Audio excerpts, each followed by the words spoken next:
Today, I am happy to say I am meeting Tabitha Caplinger. First time for me. Tabitha is a speculative fiction author, and I've been having a good time looking at your website, Tabitha, and checking out your books. It- So, welcome to Between the Lines.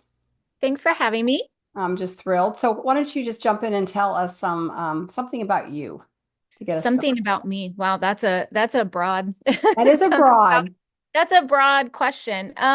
Well, aside from writing books, which is mainly what I'm here to talk about, I'm also a homeschool mom and a wife. My husband and I were youth pastors for 20 years. And Wow. for the last couple of years, I've been the young adult pastor and one of the teaching pastors at our church. And he is over the adult ministries and some of the discipleship. So that's been a little shift for us.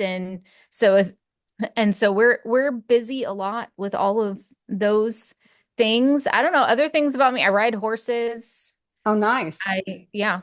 My daughter and I both ride together, and my youngest daughter.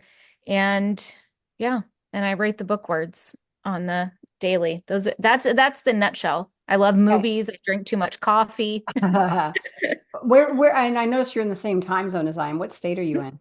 I'm in Missouri. We're just Okay. outside of St. Louis. Okay.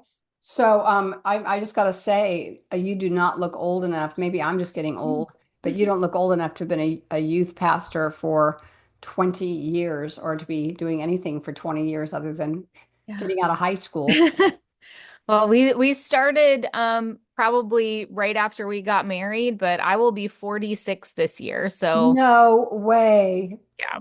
Oh my word. I always appreciate it. The young people at our church are like, "What? Are you like 25?" And every time they say that, I'm like, "You're my favorite." Yep, of course. I tease my husband about that because I won't tell you how old he is because he gets really upset, but people don't believe it. They think he's at least 15 to 20 years younger than his age. So that's a nice problem to have, right? Yeah, I'll take it. When I was younger and mistaken, when I was like 18 and people thought I was like 14, and they were like, "Well, you'll appreciate that when you're older." And I hated that Yeah. so much. But Yeah. now that I'm older, I do appreciate it. And so all of those people who said that to me were right. Yeah, hang on to it because Yeah. I was in that boat for probably quite a while, and then I hit a certain age, and people don't say that anymore. So you just never know. So we were talking about your books today, but you've got three different books that we're going to bring up. But the main book is The Castle Rose, which came out in September. Is that correct? Yeah. And Right. The that end of September, right in October. Okay, and that is a paranormal romance, a Mhm. fairy tale retelling of Beauty and the Beast. So that sounds kind of interesting. And then you had your first book was The Wolf Queen, and that's more of a fantasy in the And wild. The Wolfman is actually my fourth book. I wrote a Oh, trilogy before that. I actually have six, okay. but I just figured we'd focus on the three standalone. Okay. Okay. That helps me. So you have a trilogy that you also did. Okay, and then there's The Wayward, which is a dystopian sci-fi type book. So let's just launch in. Where do you get your ideas from? What drives you to write in these genres? Well, I've always loved telling stories and I love a good story. And in any medium, I'm a huge TV and movie addict. And I love sci-fi. I grew up on Star Trek and Lord of the Rings and the Chronicles of Narnia and all the sci-fi things, all the fantasy things. So I think I just love those stories more than anything Yeah. else. So that's what I'm drawn to write. And then beyond that, with each story, I kind of usually I get like one little spark of something, whether it's maybe an image that pops in my brain or one line or one question. And that starts my brain, just my wheels spinning. And I'll ask questions, and the questions sometimes lead to a full story. For instance, with the Wolf Queen, because I think that's probably the most fun one for the Wolf Queen. My youngest daughter, who was maybe 3 or 4 at the time, I was working on a different story. I was actually working on the Wayward first, and the Wolf Queen took over. But she had a little wolf stuffed animal, a little tiny one. She called him Wolfie. And she came and sat Wolfie on my head and goes, "Look, Mom, you're the Wolf Queen." And I was like, "Oh, that's cute." And then I was like, "Oh, the Wolf Queen. That's interesting. Hmm. Who's the Wolf Queen? Why would we call someone the Wolf Queen, and those questions inevitably became that Viking aesthetic vibe story about guarding your heart. And so, yeah. So So, all of them are something similar to that, where it's just one random little thought that becomes the whole. so I'm going to go out on a limb here and say you've got a great imagination. My mom likes to think so. Yes. Every story, she's like, "Where do you come up with this stuff?" I'm like, "I don't know. It just Yeah, it just comes to me." I hear that. I get that question a lot, and it's like it's Holy Spirit because I know I Yeah. don't have that imagination for myself. Yeah, I think those little sparks, God is a storyteller. He is a creator, so he is creative at heart. I mean, if we just look at everything that he created and how many different kinds of flowers or insects or animals that are so unique and beautiful all in their own way. And so if we're created in his image, then we are all creative in some way, shape, or form. Right. Some of us, I have friends, their creativity is used in baking, and others, it's art or music or even woodworking or any, like, there's so many different ways to be creative. And I think that's part of how we live out being image bearers of God. So certainly the Holy Spirit, I think, plays a part in that, that when we sit down and use that piece of him that's in us, then he helps. Absolutely. Absolutely agree with that. So the Castle Rose is Mhm. more of a contemporary, you said, and so Yeah. I want to hear a little bit about that because you said it's based off Beauty and the Beast contemporary. The only Beauty and the Beast contemporary I've ever seen was the actual TV show. Did you see that back in the day? Beauty Yeah. and the Beast, Oh yeah, yeah. where he was living like Uh, in the sewers or something. I don't know. I was yes, I fascinated by that remember that story. one. Yeah. I remember that one.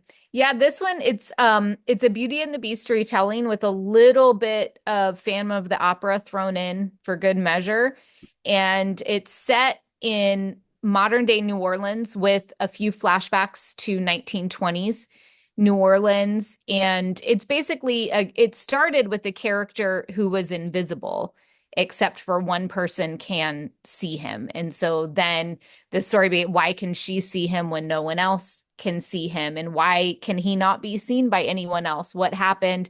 And so we have a curse and we have to break it. And as always, true love breaks Yeah. curses. I've always. But yeah, but in the Castle Rose, we find out that true love isn't romance and butterflies in the stomach, that true love is sacrifice and surrender and agape love. And so that becomes the conversation that kind of it takes pieces from Beauty and the Beast. There's a couple little Easter eggs to Disney's Beauty and the Beast and a couple little Easter eggs to the more classic versions of Beauty and the Beast and the original ones. But at the core, it's a story about how love breaks curses, but what does true love really look like?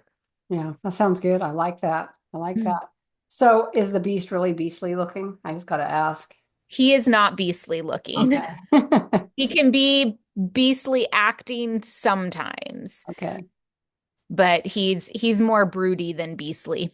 Okay. Good to know. Good to know. So how does your family respond? Like you're writing, you're busy. You're a busy mom. You've, like Mhm. you said, homeschooling, you got all these things going on. So how does your family support your writing and when you have to do that? They are super great. Right now, they're all staying in different parts of the house while I am on this call so that I have quiet. But they're really good. I'm a scheduler Hmm. and like routine. And so writing became something that got built into our routine. I think the very first book I wrote, I was potty training my oldest at the time. And so writing just happened when I had a few minutes here and there, when maybe she was playing in a playpen or a bouncy seat or taking a nap. And it's morphed since then, as now my oldest is 16 and my youngest is 12, almost 13. And so they're able to entertain themselves a lot. They think it's pretty cool that mom writes stories. And my husband is super supportive of making sure I have time to Right. do those things. And so it's just become part of our natural rhythm that mom spends time writing book words. And the funny thing is, my oldest daughter is dyslexic, so reading has been difficult for her. So she has not really enjoyed reading or been a big reader until probably the past year. And the first books that she read cover to cover that were not like graphic novels was the trilogy, which was the first thing I ever wrote. And she started off really slow reading it because she finally felt like, I want to read your books, Mom. I want to read your books. And she was old enough to maybe probably enjoy them. And so she started reading the first one and she hit a point that it just hooked her. And she ended up reading all three books in like 4 days, Wow. which was unheard of for her little self. And the end of the second book, she came into my room like bawling, crying because she was so mad at how that book ended. She's still mad at me about how that book ended. And I'm like, you just have to keep reading. Like, read the third one. Just start. It'll get better, I promise. And so that was a really cool moment as a mom to have her read one of Right. my books and really love it so much and it impact her. But yeah, they're super supportive. They make it happen. They're always my one or both of them or all three, my husband included, will be my assistants at book tables or book signings and things, and they enjoy that and or help with taking pictures for social media. So they're all really supportive. So I'm really lucky that they help me make it so that I have the ability to do it. So your books are they're independently published, is that correct? No, actually, I am with a small traditional press. It's Okay. Blue Ink Press is my publisher. They're a Christian female-owned publisher out of New Orleans, and I'm super blessed that they take on my stories and invest in them. They do a really great job. All of the books that they put out are amazing, and so I'm always blessed to be part of that. We call it the Blue Ink family. Nice. Have all of your books been published under the Blue Ink Press? Yes, my first one was with a different publisher, and then I switched to Blue Ink, but all of them since then have been with Blue Ink. Oh, good for you. I just made the switch from traditional to indie. Mm. So often that will have its own challenges trying to get through those. Yeah. With marketing and everything, what kind of things do you focus on with your marketing? Is there anything specific that you really enjoy doing or feel like you need to do? I feel like when we like as far as enjoy, I don't know. Book marketing never feels super enjoyable. It always feels like stressful and high pressure. I think I actually when I first started out, a lot of it felt really tedious and really stressful until I kind of hit a stride of figuring out that for me, I spend less time marketing my books and more time serving my reader community. And so how can I serve my readers? How can I serve my social media followers? And so I do a lot of Tuesdays, I do live Bible study, which several of them are pretty faithful to that. I spend a lot of time on my post offering encouragement and challenge for how to follow Jesus. That's the pastor heart in me kind of uses those Hmm. things to shepherd a little bit. And then I mix book stuff in the middle of it. And and I try to have fun with it. It can get really hard because you look at what everybody else is doing and feel like, oh, I need to do more of what they're doing because they're getting all the likes and they're getting all the views and their platform is growing. And, you feel that pressure as you Right. compare with others. But then I realized, is that what God has asked me to do? And is that how God has asked me to steward this?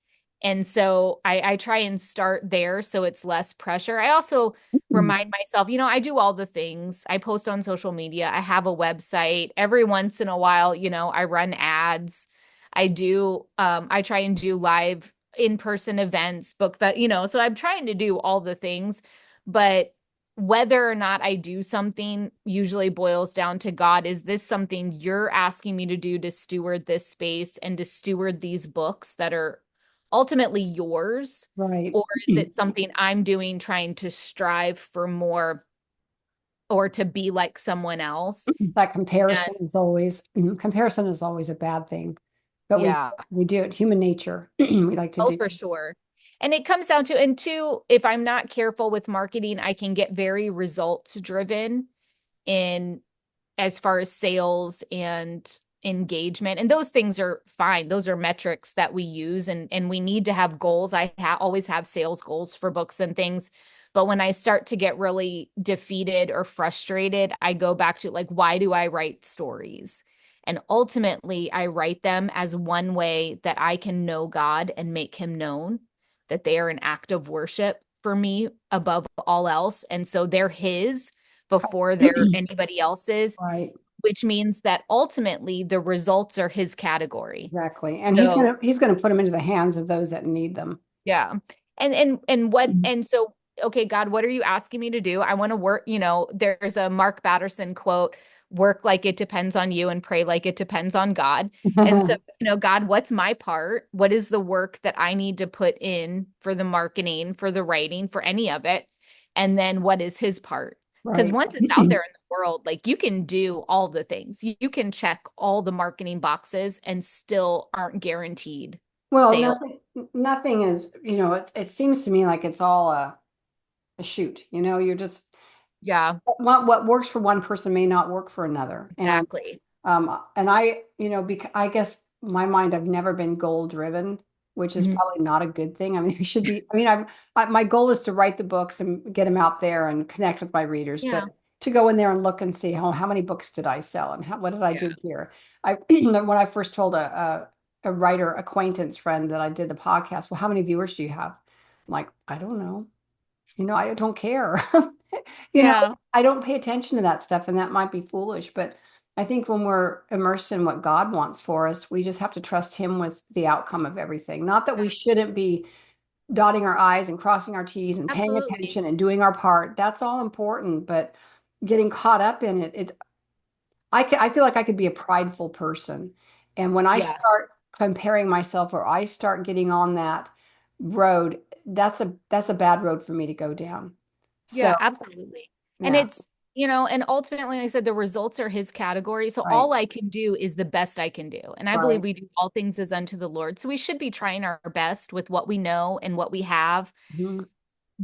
and also seeking his wisdom. Again, like, what do you want me to do in this space? Like, Lord, Holy Spirit, you lead me, not just in the writing, but in the marketing. Right. Because if these can teach people a little bit about you or point to your heart, then obviously I would want more people to read them. But if I get caught up in the numbers, and it's not that I never check them, I am a goal person. I love a good goal, but um, trying to keep them realistic and not compare to others. If anything, I always compare to my last book. Did this launch do better than my last book? Because then I'm probably learning something and growing. But beyond that, it's like I'm just here to serve these readers, to serve in an online space. And there's a lot of fruit, when we follow Jesus, there's a lot of fruit that has nothing to do with numbers that Right. we won't know this side That's of exactly. eternity. And sometimes Exactly. that just has to be the bigger goal. And the other stuff is certainly important, and I work toward it. I work really hard toward it, but the bigger goal is it bearing fruit that lasts? Exactly. Do you have like a Facebook readers group that you connect with? Is that how you connect with your Bible Live and some of those things that No, I you do do? all that on Instagram. Okay. So I have a Facebook page, I have a TikTok, I have all Pinterest boards, all of the things. Instagram is where I spend most of my time. And so like my live Bible study is just every Tuesday. I go live on Instagram. We call it Tuesday with Tab. And right now we're walking through the Psalms or certain Psalms and studying them, and so that's the space where I connect most. I do have a broadcast channel over there where people can get a little bit more behind the scenes of my day to day and a little bit more what feels like, I guess, personal, even Hmm. more personal connection. But yeah, So I want to make sure I get that link for your Instagram in your show notes so people can follow that. Do you have a newsletter? I do. And all of it's at my website, all of Okay. my social media links, how to subscribe to my newsletter. I send out a newsletter once a month. And in fact, um, my May newsletter is going to have a little surprise for my subscribers in it, but they get writing updates, a little devotional encouragement, a memory verse. Nice, nice. So, with this in mind, what are you working on now? You've got these books out, and your last one came out in September, October. So, are you working on something right now? Yeah, I actually have two projects in the work right now. I've been going back and forth between them, whichever one inspiration strikes is what I've gone with. Um, One is a Little Mermaid retelling, because apparently I got the bug for fairy tale retellings. And then Apparently. and then the other one is kind of fantasy, but with a little bit of Western vibes. I code name them until it's time to reveal the title. I code name them. So the Little Mermaid retelling is code name Project Poor Unfortunate Souls. And the other one, though, like Western fantasy, maybe sort of dystopian. I don't really know what it is. It's just a story that I like, is codenamed Project Falcon. Okay. And that is the one that will probably get done first. So my problem is like I am on the very last chapter of my book and I still don't have a title. Do you code name them because you can't come up with a title or because you want to keep your title secret till the end? It's just because I want to keep my title secret. I usually know the title before I start writing Wow. anything. The only book that I didn't that well, I knew what I thought the title was going to be, and the title changed when it was done, was The Castle Rose. Initially, it was just going to be called Phantom, and then we didn't feel like that fit as well. And so my publisher and I went back and forth until we settled on The Castle Rose for the title there. But otherwise, all of them, I know the title. I know it before I've written word one. I'm I envious. just keep them secret. Well, I'm envious. I struggle with it. In fact, the last one that is coming out next month, I actually put it on my newsletter and said, okay, here's the blurb. You'll get your name in the acknowledgments if you can help me title this book.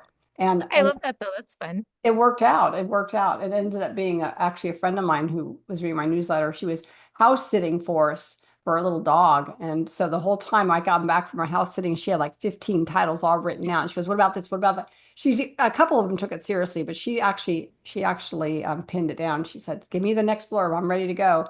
So Love it. Yeah, if I like for The Castle Rose, because the initial title I had wouldn't work, coming up with another one felt so stressful because the story was art. I feel like for me, having the title in advance also keeps me, but like the story kind of builds from that for me, like the Wolf Queen. I mean, that was part of the inspiration, and so it became the right. title. So some of those things, I think having the title ahead of time helps keep me focused and centered on the theme. Like it gives some of the foundation for the story for me, because if I had the story already written and then had to pick a title, I think I would lose my mind Well, that's where I am. I'm telling you, I've got literally one scene left, and I'm because like, I would overthink it. I would overthink it so much.